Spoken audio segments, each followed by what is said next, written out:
Break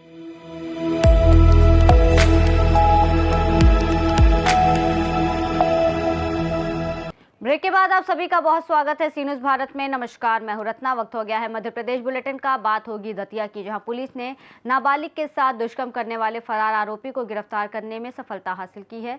अगली खबर भी दतिया से है, जहां पुलिस ने एक आरोपी को अवैध कच्ची शराब के साथ गिरफ्तार कर लिया है। ऐसी तमाम खबरों पर विस्तार से चर्चा करेंगे। थाना कोतवाली पुलिस ने पुलिस अधीक्षक दतिया मयूर खंडेलवाल के निर्देशन में चल रहे विशेष अभियान के तहत आदतन अपराधी सोहेल खान को शराब तस्करी के मामले में गिरफ्तार किया है।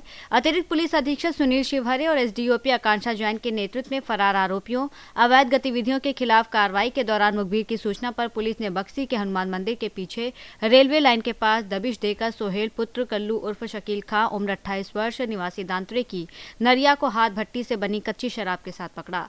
उसके कब्जे से जहरीली कच्ची शराब बरामद कर आबकारी एक्ट के तहत मामला दर्ज किया गया है। पुलिस के अनुसार आरोपी के खिलाफ पहले से 15 से अधिक प्रकरण दर्ज है और वो 2 अन्य मामलों में फरार चल रहा था। कार्रवाई में थाना प्रभारी धीरेन्द्र मिश्रा और उप निरीक्षक आशुल अरोरा की भूमिका रही। दतिया से सी न्यूज़ संवाददाता नितिन दांतरे की रिपोर्ट। खबर दतिया से है, जहां कलेक्टर स्वप्ति वानखेड़े के निर्देशानुसार नागरिकों की समस्याओं के त्वरित निराकरण के लिए न्यू कलेक्ट्रेट के सभा कक्ष में जन सुनवाई आयोजित की गई। जन सुनवाई में जिला पंचायत सीईओ अक्षय कुमार तेमरवाल ने जिले के विभिन्न क्षेत्रों से आए 110 से अधिक आवेदकों की समस्याएं सुनकर संबंधित विभागीय अधिकारियों को समयबद्ध निराकरण के निर्देश दिए। जन सुनवाई के दौरान किसानों की सम्मान निधि बंद होने, बैंक लोन, रास्ता अवरुद्ध और आर्थिक सहायता से जुड़े कई आवेदन प्राप्त हुए। कुछ मामलों का मौके पर ही निराकरण किया गया, जबकि शेष मामलों के लिए समय सीमा तय कर संबंधित अधिकारियों को कार्रवाई के निर्देश दिए गए। दतिया से सी न्यूज़ संवाददाता नितिन दांतरे की रिपोर्ट। मानसून को देखते हुए कलेक्टर स्वप्ति वानखेड़े के निर्देश पर सेना और जिला प्रशासन की संयुक्त टीम ने दतिया जिले में संयुक्त बाढ़ राहत और रेस्क्यू रैकी अभियान चलाकर संभावित संवेदनशील क्षेत्रों का निरीक्षण किया।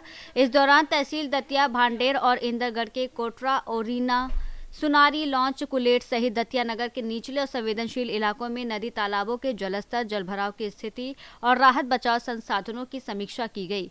न्यू कलेक्ट्रेट सभा कक्ष में आयोजित समीक्षा बैठक में सेना के मेजर अभिमन्यु सिंह, संयुक्त कलेक्टर श्रुति अग्रवाल, डिप्टी कलेक्टर विजेंद्र यादव सहित विभिन्न विभागों के अधिकारी मौजूद रहे, जहां राहत शिविरों की तैयारी, चिकित्सा व्यवस्था, बचाव उपकरण और संचार प्रणाली को लेकर विस्तृत चर्चा की गई। अधिकारियों ने आपदा की स्थिति में त्वरित प्रतिक्रिया सुनिश्चित करने और सभी विभागों को सतत मॉनिटरिंग और तैयारी बनाए रखने के निर्देश दिए। दतिया से सी न्यूज़ संवाददाता नितिन दांतरे की रिपोर्ट। दतिया जिला पुलिस अधीक्षक मयूर खंडेलवाल, अतिरिक्त पुलिस अधीक्षक सुनील कुमार शिवहरे और एसडीओपी पूनम चंद यादव के मार्गदर्शन में पंडोखर पुलिस ने नाबालिग के साथ दुष्कर्म करने वाले फरार आरोपी को गिरफ्तार करने में सफलता प्राप्त की है। घटना के अनुसार 10 मार्च की रात आरोपी अंकित उर्फ लड्डू ने पीड़िता को मोटरसाइकिल पर ले जाकर सिद्ध बाबा वाले खेत में उसके साथ बलात्कार किया था, जिसकी रिपोर्ट 12 मार्च को दर्ज कराई गई थी।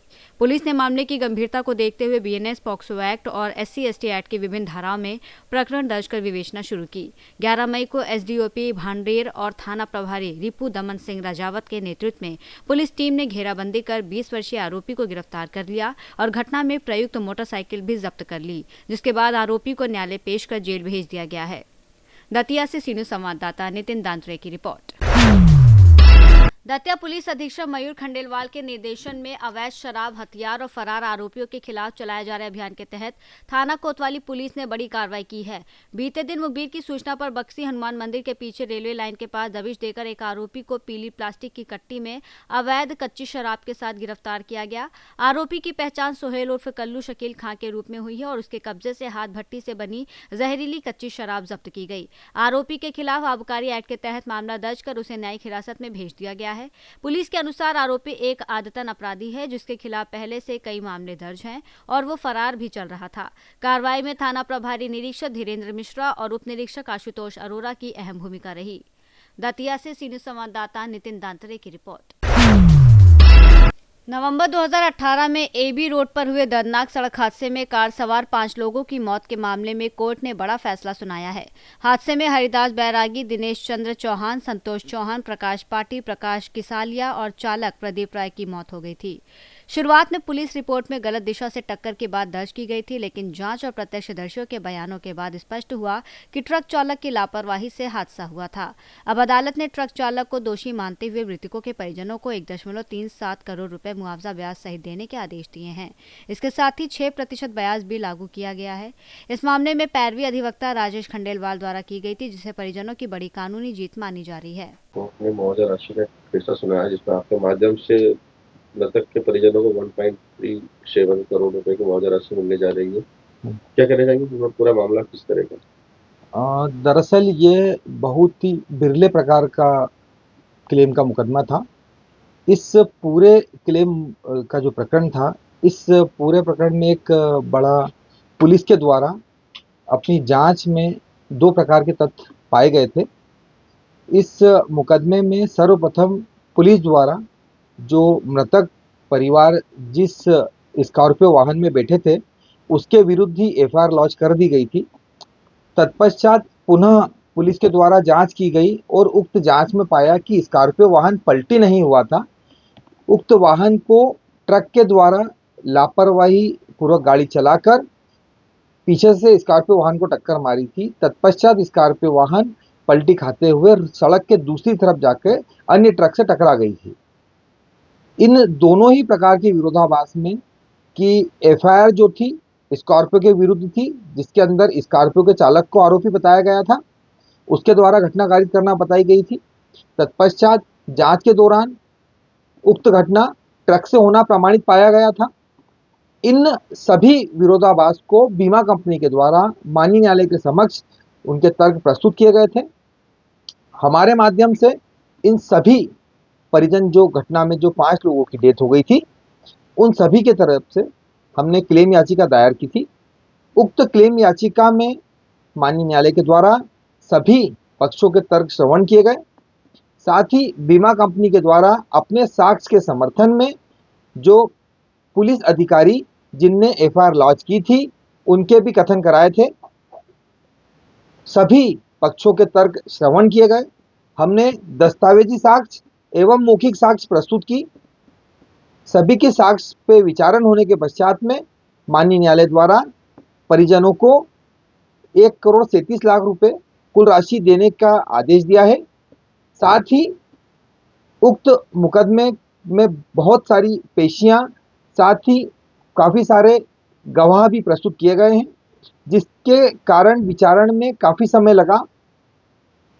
उक्त सभी केसों में दावा प्रस्तुति दिनांक से जजमेंट की राशि प्राप्त करने तक 6% की दर से ब्याज भी देने के आदेश दिए हैं। ऐसी स्थिति में मृतक के परिजनों को लगभग 1,50,00,000 से अधिक की राशि प्राप्त होने की संभावना है। काफी लंबा केस ये चला है, ऐसे में क्या कहना चाहेंगे, आपकी पीड़ित परिवार को भी काफी मानसिक ताड़ना में झेलना पड़ी होगी? हाँ, निश्चित रूप से पीड़ित परिवार को काफी मानसिक और आर्थिक परेशानियों का सामना करना पड़ा होगा, क्योंकि यह जो मुकदमा था ये कोरोना काल का था। तत्पश्चात में जब 2019 के पश्चात में जब कोरोना काल लगने वाला था, उस समय की घटना है। बीच में कोरोना काल आ गया, जिस कारण से विचारण नहीं हो सका।